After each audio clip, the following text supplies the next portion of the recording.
Vous pouvez vous présenter pour que les électeurs vous connaissent un peu mieux?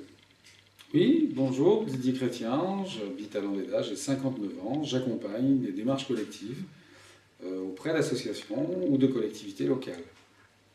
Parmi les compétences obligatoires du Conseil général figurent les transports scolaires et les transports publics routiers sur le territoire départemental. Que proposez-vous pour répondre aux besoins des Finistériennes et des Finistériens? Notre réponse s'articule autour de 4 grands principes. D'une part, la qualité du service à la population et aux entreprises.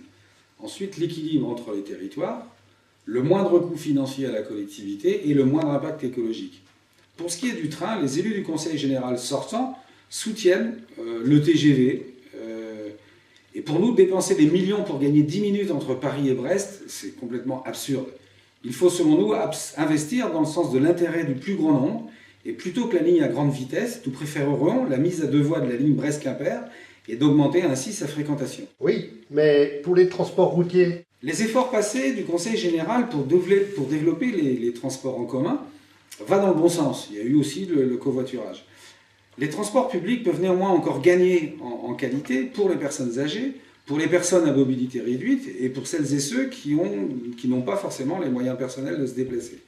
Nous proposons en particulier la mise en place de TAD, qui est le transport à la demande, et qui consiste en gros entre des bus adaptés qui seraient sollicités à la demande sur des liaisons non régulières. Vous parliez des déplacements au quotidien, mais il y a aussi se rendre à son travail, faire ses emplettes, se promener. Quelles sont les solutions?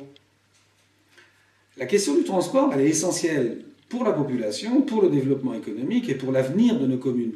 Le compte n'y est pas aujourd'hui, notamment pour les liaisons transversales entre les petites communes, qui risquent la désertification si elles sont mal desservies. Il nous faut une politique de transport globale avec une double action. Premièrement, au niveau des transports en commun publics. Il faut que le Conseil départemental aide les collectivités et les entreprises à travailler ensemble sur leur plan de déplacement.